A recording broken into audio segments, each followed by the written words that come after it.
ఉమ్మడి తూర్పుగోదావరి జిల్లాలో సుమారు 56,716 మంది హెచ్ఐవి ఎయిడ్స్ తో ఉన్నట్లు గుర్తించామని, వారిలో 33,384 మంది ఏఆర్టీ మందులు వాడుతున్నారని డిపిఎం ఆదిలింగం తెలిపారు. కాకినాడ డిఎంహెచ్ఓ కార్యాలయంలో 41వ అంతర్జాతీయ ఎయిడ్స్ క్యాండిల్ లైట్ స్మారక దినోత్సవాన్ని నిర్వహించారు.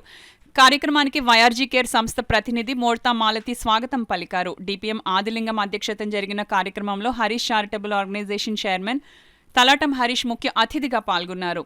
తొలుత వివిధ స్వచ్ఛంద సంస్థల ప్రతినిధులు, ఏఆర్టీ సెంటర్ వైద్యులు, డిఎంహెచ్ఓ కార్యాలయ సిబ్బంది క్యాండిల్స్ ను పట్టుకుని ర్యాలీని నిర్వహించారు. ఈ సందర్భంగా డిపిఎం ఆదిలింగం ర్యాలీలో పాల్గొన్న వారితో ప్రతిజ్ఞ చేయించారు. అనంతరం హెచ్ఐవి ఎయిడ్స్ వ్యాధితో బాధపడుతున్న చిన్నారులకు Harish charitable organisation chairman Talatam Harish, Bhimabai మహిళా మండలి ప్రతినిధి Nandivardhini, DPM Adilingam data manager Raju, ART centre doctor Sravanthi, doctor Shilpa చేతుల మీదుగా పౌష్టికాహారం కిట్లను పంపిణీ చేశారు. ఈ సందర్భంగా డిపిఎం ఆదిలింగం మాట్లాడుతూ ఈ 20 ఏళ్లలో సుమారు 19,365 మంది మరణించారన్నారు. హెచ్ఐవి ఎయిడ్స్ వ్యాధితో మరణించిన వారిని గుర్తు చేసుకుంటూ వారి కుటుంబ సభ్యుల్లో ధైర్యాన్ని నింపేందుకు ప్రతి ఏటా మే నెలలో 3వ ఆదివారం ఈ కార్యక్రమాన్ని నిర్వహిస్తున్నామన్నారు.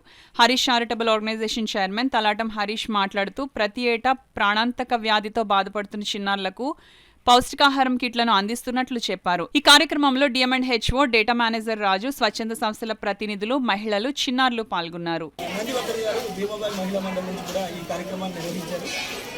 కార్యక్రమం మొత్తం అంతా కూడా ఏఆర్టీలో మందులు తీసుకుంటున్న పిల్లలందరికీ కూడా ఏఆర్టీ మెడికల్ ఆఫీసర్స్ ఆధ్వర్యంలో వాళ్ళ ఆధ్వర్యంలో ఈ కార్యక్రమం నిర్వహించారు.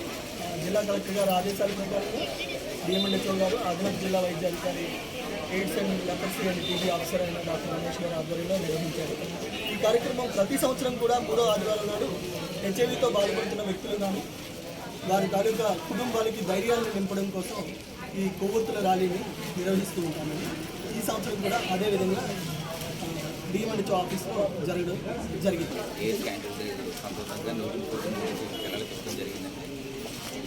టీచర్లు కొంచెం ఇది చాలా తక్కువగా ఉందనుకున్నాం, మళ్ళీ కొంచెం ఎక్కువగా ఉంది. ఇది కంట్రోల్ అయ్యేది, మళ్ళీ ఎవరికి ఇలాంటివి రాకుండా కంట్రోల్ అయ్యేది. మనకి మంచి కంట్రోల్లో ఉంది. వీళ్ళందరూ డాక్టర్లు చాలా మంది జాగ్రత్త చేస్తున్నారు. చిన్న పిల్లలు చాలా ఇబ్బందిగా ఉన్నాయి. అంటే ప్రాబ్లమ్స్ రాకుండా మన లైఫ్లో జాగ్రత్తగా ఉంటే మనం ఈ ఏజ్ నుంచి కాపాడుకుంటాం.